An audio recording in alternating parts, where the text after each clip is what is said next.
여성들에게만 걸리거나 주로 여성들에게 많이 걸리는 여성암으로는 유방암과 갑상샘암, 자궁경부암, 자궁체부암, 난소암의 5가지를 들 수 있는데 이 가운데 난소암은 가장 적게 걸리지만 죽는 사람의 수는 유방암 다음으로 많습니다.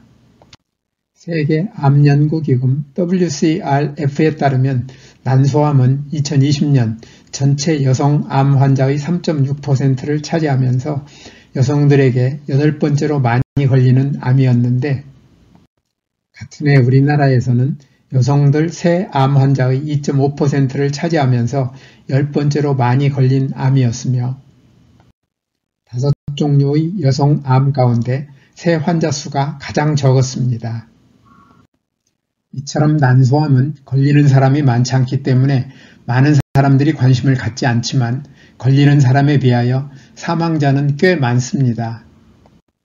2022년 난소암 사망자는 1349명으로 여성 암 사망자 가운데 폐암과 대장암, 췌장암 등에 이어 8번째로 많았으며 비율로는 여성 암 전체 사망자의 4.2%를 차지하였고 5종류의 여성 암 가운데 사망자 수가 유방암 다음으로 많았습니다. 거기다가 난소암에 걸리면 대부분 수술 치료를 하는데 난소뿐만 아니라 보통 자궁과 주위 림프절, 큰 창자, 맹장 등을 함께 절제하는 경우가 많으며 난소암 사망자는 다른 암에 비하여 젊은 사망자가 상대적으로 많기 때문에 저에게는 난소암이 복병으로 느껴지는데 자세한 사항은 뒤에서 다시 말씀드리겠습니다. 난소는 난자와 호르몬을 만드는 여성의 생식기관으로 자궁의 양쪽에 하나씩 한 쌍이 있으며 크기는 길이 약 3cm, 너비 1.5cm쯤 됩니다. 난소에서는 태어나기 전인 태아 때 만들어진 남모세포를 저장하고 있다가 남모세포를 성숙시켜 만들어지는 난자를 월경 주기마다 하나씩 배란하며 월경 주기와 임신을 조절하는 호르몬인 에스트로겐과 프로게스테론이 만들어지는데 이러한 난소에 생기는 악성 종양이 난소암입니다. 최근 난소암의 발생 추이를 보면 2000년 1303명에서 2018년 2953명으로 증가하였으며 2018년 이후에는 2950명 수준에서 정체 상태를 보이고 있습니다.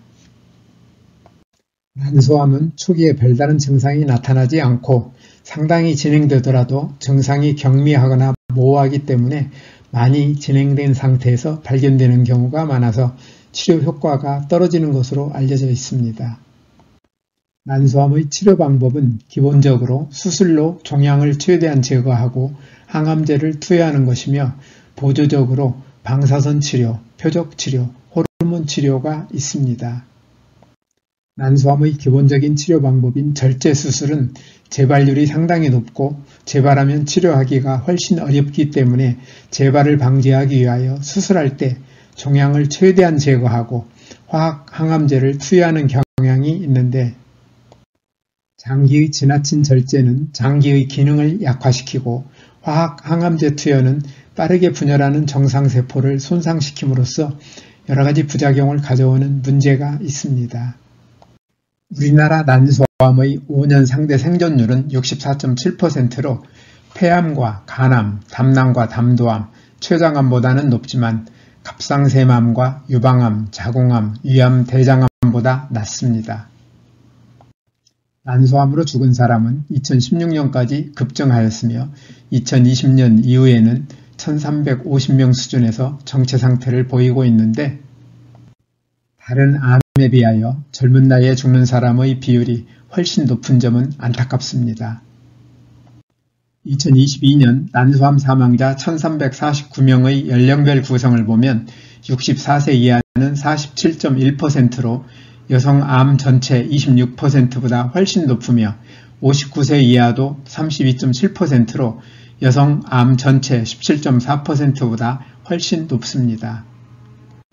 지금까지 우리나라 여성들은 난소암에 얼마나 많이 걸리며 잘 낫고 있는지에 대해 말씀드렸는데요. 종합하면 난소암은 만나지 말아야 하는 복병입니다. 이 골치 아픈 난소암이라는 복병을 피하려면 어떻게 해야 할까요? 난소암의 원인에 대한 이해를 바탕으로 예방과 치유를 위해 적극 노력하는 것이 최선입니다. 난소암의 예방과 치유를 위해서는 난소암의 정확한 원인을 알아야 하는데 안타깝게도 의료계에는 난소암의 정확한 원인을 모른다는 입장을 보이고 있습니다. 다만 난소암의 위험 요인으로 가족력, 본인이나 가족의 유방암, 자궁 내막암, 직장암 등의 과거 병력, 많은 배란 횟수, 고지방이나 고단백 식품을 섭취하는 식습관, 비만 등이 지적되고 있는데 난소암의 원인과 위험 요인과 관련한 이 정도의 정보로는 난소암의 예방과 치유에 한계가 있으며 난소암을 포함한 모든 암의 원인을 이해하기 위해서는 우리가 주목해야 할 일이 있습니다.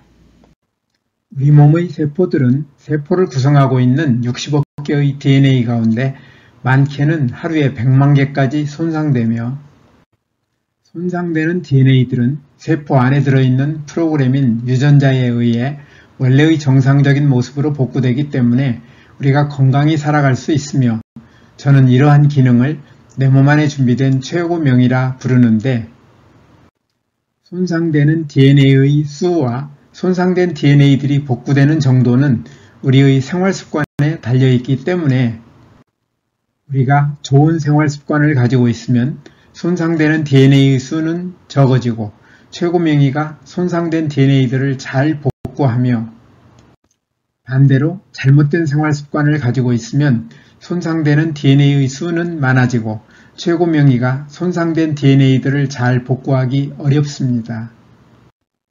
만일 세포 안의 DNA들이 지나치게 많이 손상되거나 손상되는 세포들을 복구하는 유전자가 제 역할을 하지 못하여 원래대로 복구되지 못하는 세포가 많아지면 이러한 세포들이 많은 조직이나 장기의 기능이 약해져 우리는 다양한 질병에 걸리게 되는데 난소암을 포함한 모든 암은 이러한 질병 가운데 하나입니다.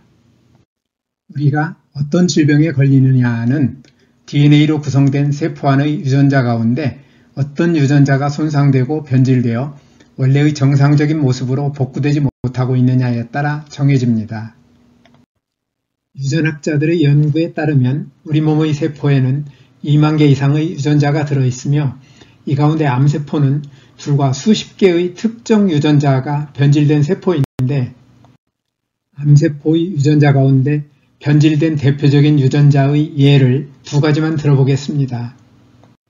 우리 몸의 세포들은 분열할 때 분열 과정을 모니터링하여 한 단계가 아무 이상 없이 정상적으로 완성되었는지를 확인한 다음 단계로 진행하도록 허용하는 체크포인트가 세포 분열 주기에 3개 있어서 DNA 손상과 같은 문제가 발견되면 세포 분열을 바로 중단하는데 암세포는 체크포인트의 기능을 하는 유전자가 변질되어 있어 끊임없이 분열을 하는 속성을 가지고 있습니다.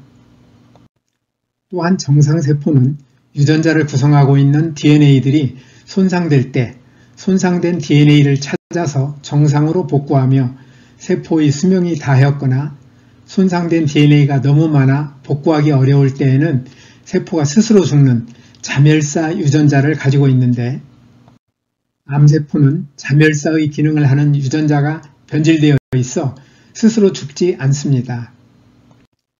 이처럼 암세포는 체크포인트 유전자와 자멸사 유전자가 변질되어 있어 죽지 않고 끊임없이 성장할 수 있는 것입니다.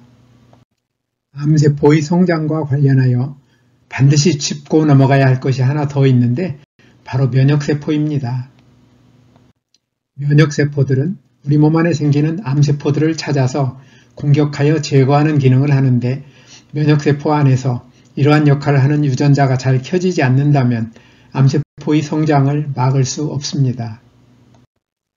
앞에서 말씀드린 내용을 종합하면 난소암의 예방과 치유를 위해서는 난소세포들과 면역세포들의 DNA를 많이 손상시키고 손상된 DNA 복구를 방해하는 잘못된 생활습관을 고쳐야 하는데 이는 곧 발암물질을 멀리하는 것을 포함하여 내 몸 안의 최고명의의 활동을 방해하는 암도우미 생활을 줄이고 최고 명의가 일하기 좋은 환경을 만들어주는 생명도우미 생활을 늘리는 것으로 이러한 삶이 바로 뉴스타트입니다.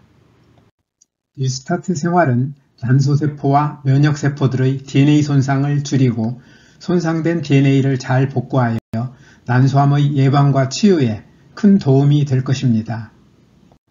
뉴스타트 생활에서 특히 생명식에 있어서는 과일과 채소, 곡식을 포함한 식물성 음식을 골고루 통째로 충분히 먹는 것과 아울러 과잉 섭취할 경우 많은 문제를 일으키는 설탕을 포함하여 가공이나 정제된 나쁜 탄수화물, 포화지방과 트랜스지방, 소금과 알코올 섭취를 줄이는 것이 중요합니다. 이와 함께 소화기관 세포들의 DNA를 손상시키고 손상된 DNA의 복구를 방해하는 나쁜 식습관인 편식이나 과식, 간식, 폭식, 야식을 하지 않는 것도 중요합니다. 또한 뉴스타트의 나머지 항목인 운동, 물, 햇빛, 절제, 공기, 휴식, 신뢰와 사랑을 잘 실천하되 규칙적으로 적절히 운동하는 습관을 가지며 물은 식사 시간과 분리하여 충분히 마시고 햇빛은 자외선이 강하지 않은 시간을 이용하여 하루 10분 정도 꾸준히 쬐도록 하며 공기는 가급적 산소의 농도가 높으며 오염되지 않은 맑은 공기로 깊이 들이마시도록 하고 특히 담배 연기나 미세먼지에 주의하여야 합니다. 아울러 손상된 몸과 마음이 잘 회복될 수 있도록 충분히 휴식하고 충분한 잠을 자도록 하며 스트레스를 적절히 해소하는 것도 중요합니다. 오늘도 끝까지 영상을 시청해 주셔서 대단히 감사합니다. 뉴스타트 생활을 통하여 늘 건강하시기를 기대하며 다음에 더 좋은 영상으로 찾아뵙겠습니다. 여러분의 소중한 의견을 남겨주세요. 구독과 좋아요 부탁드립니다.